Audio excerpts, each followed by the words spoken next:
The teachings of Gurdjief are called the work because they require real effort that each of us can make invisibly and internally. This is inner psychological work that requires each of us to apply and practice the ideas, not merely in general, but upon ourselves. This practical application leads to personal change that opens onto a new level of awareness, knowledge, and understanding. The ideas which Gurdjief presents us have power, the power of genuine psychological and spiritual transformation in the midst of daily life. This is a work tailor-made for those who cannot escape their ordinary obligations and yet need it as desperately as oxygen in order to have meaning and purpose in their lives. This work is about self-change. The subject of the work is you yourself.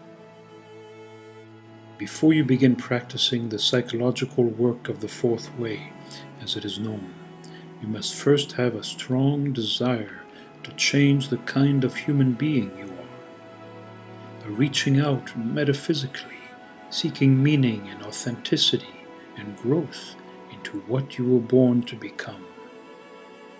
This kind of dissatisfaction with yourself as you are is a prerequisite because the work can then use the energy of that desire to fuel the real change it is aimed at. Since the work is a path devoted to concrete change, so must the student be seeking actual change. Each student must be willing to undertake the efforts necessary due to a sincere longing for personal development. The work must be done willingly, and this is a most critical point. First, you must understand what you are doing and why you are doing it before you can do it willingly. If you try to engage in the work practices in an uninformed or casual way, or out of curiosity, or if you are simply following the directions given you by your teacher in a legalistic manner, you will find that you have bitten off more than you can chew, and the work will become hazardous to you.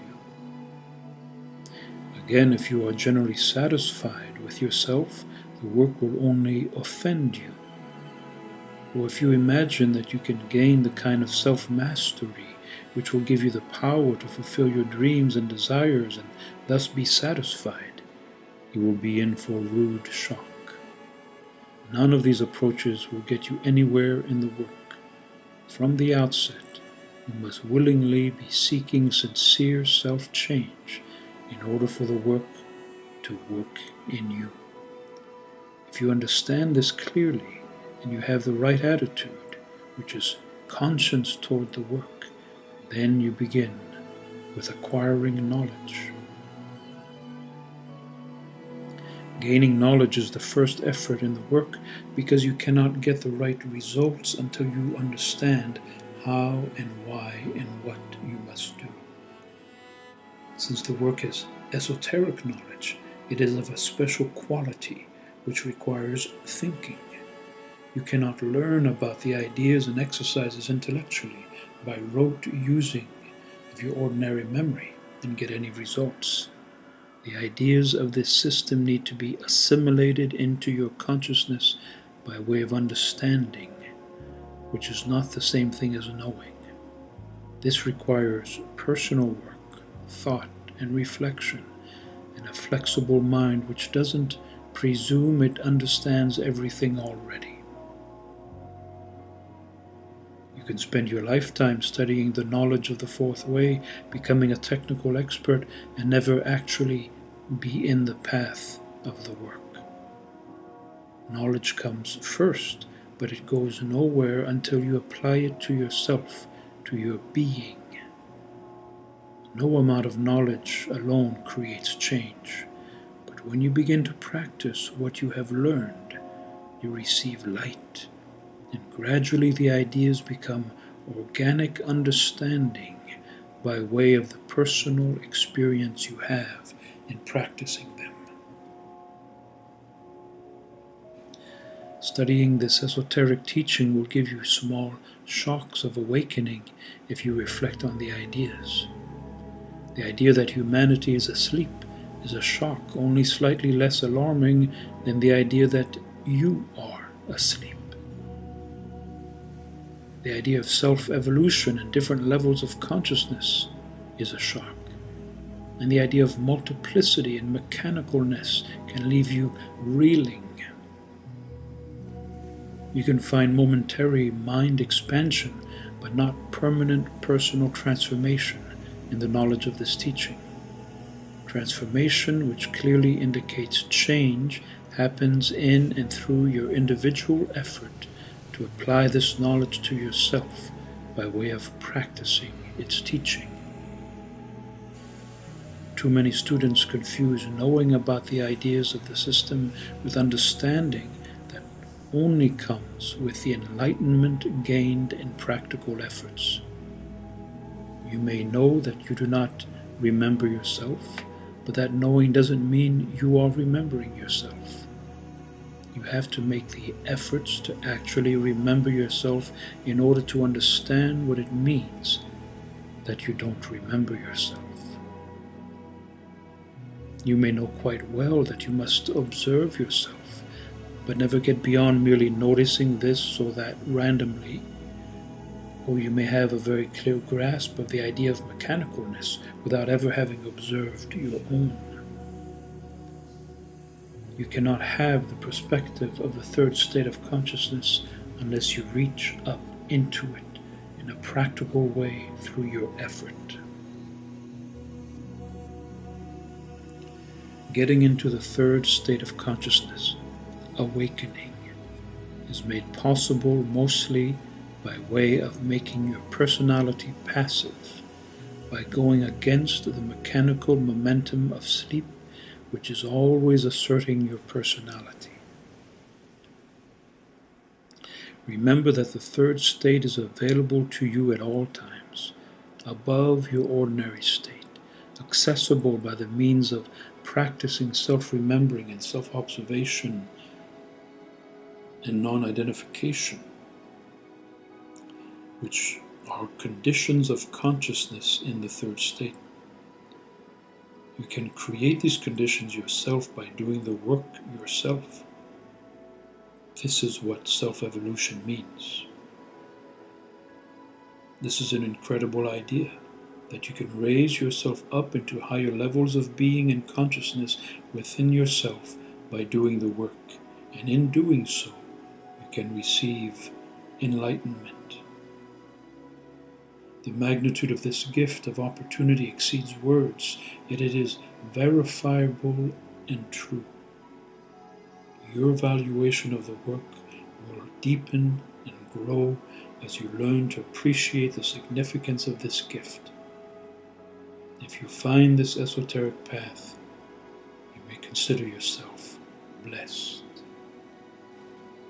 The work begins with dividing one's attention. If you have had no experience in this practice, try the following. While being aware of your external experience, become concurrently aware of your inner state. This internal awareness is the beginning of self-observation. Self-observation is the foundation effort in this process. Its value cannot be overestimated, and all development proceeds from that point. You must intentionally turn a portion of your attention inward in order to observe yourself. It is essential not to judge or criticize what one observes in oneself. These emotions will distort what one observes and inhibit progress. Try to disassociate with your justifying and observe the feeling objectively. Keep tracking back to find the source of an unpleasant experience. Continued self-observation will give you knowledge, understanding, and the possibility of detachment and liberation from this recurring state in you. All wrong work loses force when it is seen through self-observation. Use the recognition of an unpleasant experience as your reminding factor and third force to not identify. You are then using the problem to solve the problem. What you are encountering is negative imagination. This is a major interference with the process of self-development and drains us of a great deal of energy. We most often discover that events turn out quite different than our imagination led us to believe. Negative imagination is a classic type of unnecessary suffering, which the work teaches to get rid of mercilessly. Negative imagination not only steals force, it is a complete waste of one's attention, energy, and time. Half an hour of negative imagination results in a lost half hour of your life. Before pursuing self-remembering, you must develop the skill of self-observation. There is a vast difference between self-observation and self-remembering. The latter is the result of a stage of growth in the work, and it cannot be forced. The basis of the work is self-observation, not self-remembering. This is the only way to make progress in the work, namely, through this persistent effort of seeing what you are and why you function the way you do. To do this self-observation correctly, one part of your attention is focused on your external circumstances, the other part is directed inward in order to observe your internal states and reactions. You see yourself interacting in the world as an objective observer might, in your changing inner states. Note the contradictions. With your divided attention, observe yourself, not something else. You are then a silent witness to the activity within you, which reveals to you your stimulus-response nature, personality distortions, imbalance of centers, and leads towards knowing what you must work on.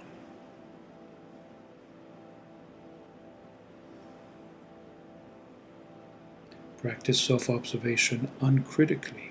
Do not become identified with what you observe. Try to separate psychologically from all negative thoughts, states, and feelings. Release anxiety. Let personality be passive and observe. There is no doubt that honest self-observation hurts. It is painful to see in a more objective way the artifice, immaturity, selfishness, absurdities, and uncontrolled tendencies of one's behavior. Most people will do anything to avoid seeing themselves for what they are or have become. That is why this work is not popular. It will never sell well next to the feel-good teachings and will cause upheavals in those who encounter it. Merely reaching the point of seeing ourselves as others see us requires a level of dedication to this work which can endure severe necessary suffering. This work is not for the faint-hearted, the amateur seeker, the gatherer of eclectic information. It can be devastating and brutal when you come face to face with realizations about yourself. But then it becomes profoundly liberating and inspiring.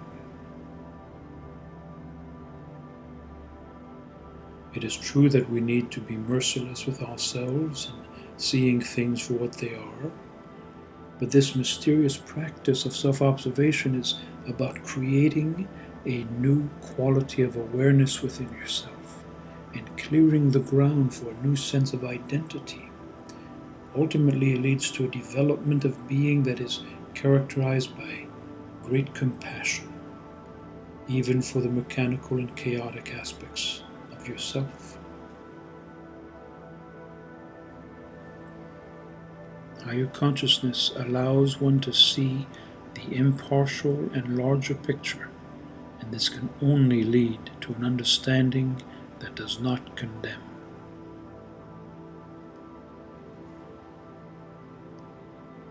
The old self, therefore, must not be what is doing the observing. Otherwise, you are lost in a labyrinth that leads to dead ends.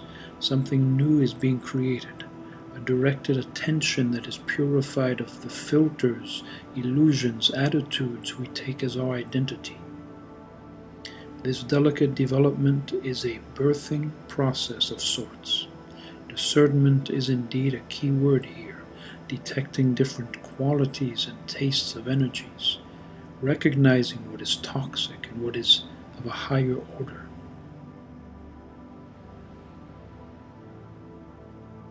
The effort of self-observation not only gives you new information, reveals ways of seeing that were unknown before, but most especially paves the way for a new, deeper self to be born. This watchfulness or vigilance, as long as it remains independent of features, moods, etc., will generate a recovery of your essential nature, which is buried beneath acquired personality. Further, it will lead to the conscious presence of your spiritual nature. Remember that this is not the way of self-denial, but of understanding. As defined in the work, understanding is the result of knowledge and being. Self-observation gives you knowledge on how to create being. There's something to be learned about negativity and its power over us that we can all verify. It does not matter how often you find yourself in sleep, only that you recognize it.